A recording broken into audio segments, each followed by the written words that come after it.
السلام عليكم ورحمة الله وبركاته، وأهلا بيكم من جديد في مطبخكم مطبخ دودي وماسة. سمعت قبل كده إن المكرونة والبانيه الراعي الرسمي الأول 10 سنين جواز.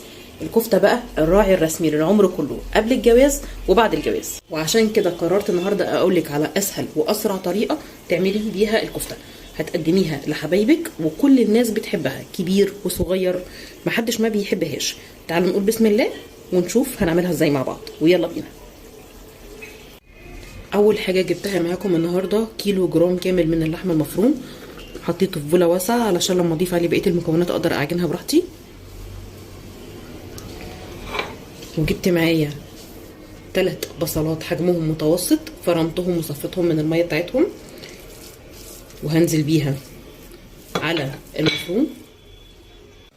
ومعايا نص ربطه كزبره ونص ربطه شبت، بتديلها طعم مميز جدا.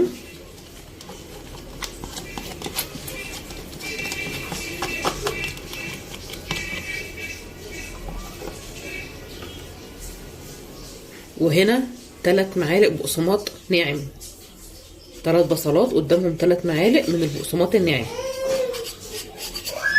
والتوابل بتاعتي فلفل اسود، بهارات لحمه، معلقه كبيره من الجنزبيل المطحون ودي بتخلي الطعم معانا تحفه،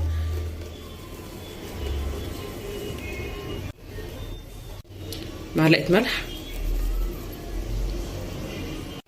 ونص معلقه كبيره من البابريكا المدخنه.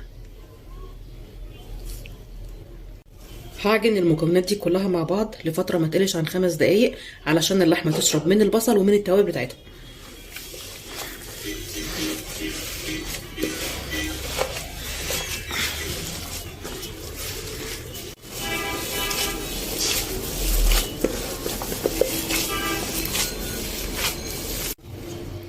عجنت الكفته لمده 7 دقايق تقريبا لحد ما بقى النسيج معايا كامل زي ما انتم شايفين، ما بقاش فيه اي اثر للبصل ظاهر.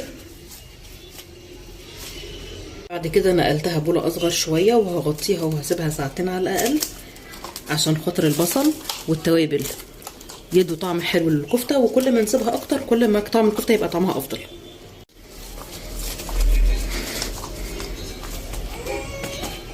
رجعنا تاني بعد ما الساعتين خلصوا. فاكرين في اول الفيديو قلت لكم ان انا مصفيه البصل؟ طب رميت الميه بتاعته؟ لا طبعا ما رميتهاش.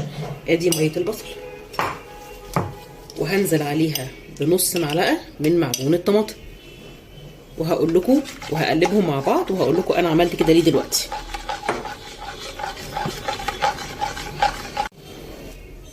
بقى شكلها كده معانا، وهنرجع للكفته ونجهز الصينيه اللي احنا هنرص فيها الكفته بعد ما نصبعها.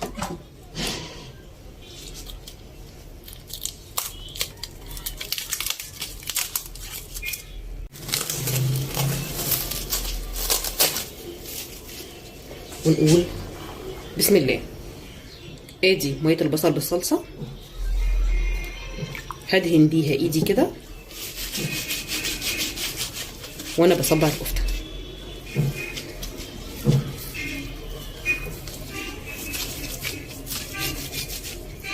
ابتدي اصبع الكفته واضغط عليها جامد وانا بصبعها.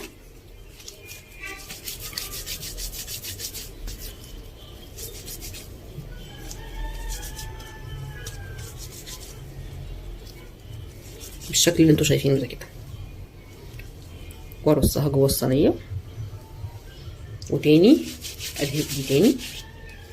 الصلصه مع ميه البصل هيدولها شكل حلو قوي وهي بتستوي، وفي نفس الوقت ريحه وطعم حلوين.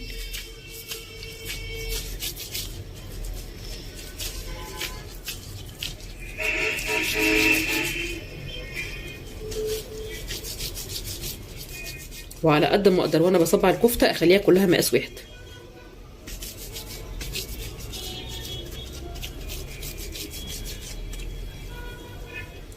واكمل لحد ما اخلص كل الكميه.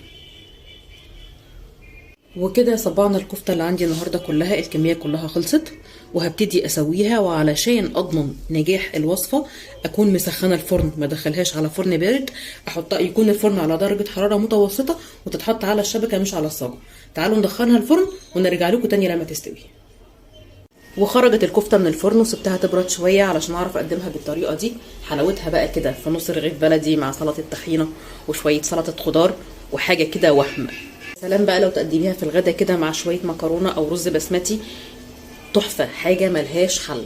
وكده تبقى وصفتنا النهارده خلصت. يا رب تكون عجبتكم، ولو عجبتكم بجد ما تنسوش تحطوا لايك وتشتركوا في القناه بتاعتي. كانت معاكم من جديد غدا سمير من قناه مطبخ دودي وماسة، ومن هنا لحد ما نتقابل في وصفه جديده من وصفاتنا اللي انتوا بتحبوها. هسيبكم في رعايه ربنا وامنه، والسلام عليكم ورحمه الله وبركاته.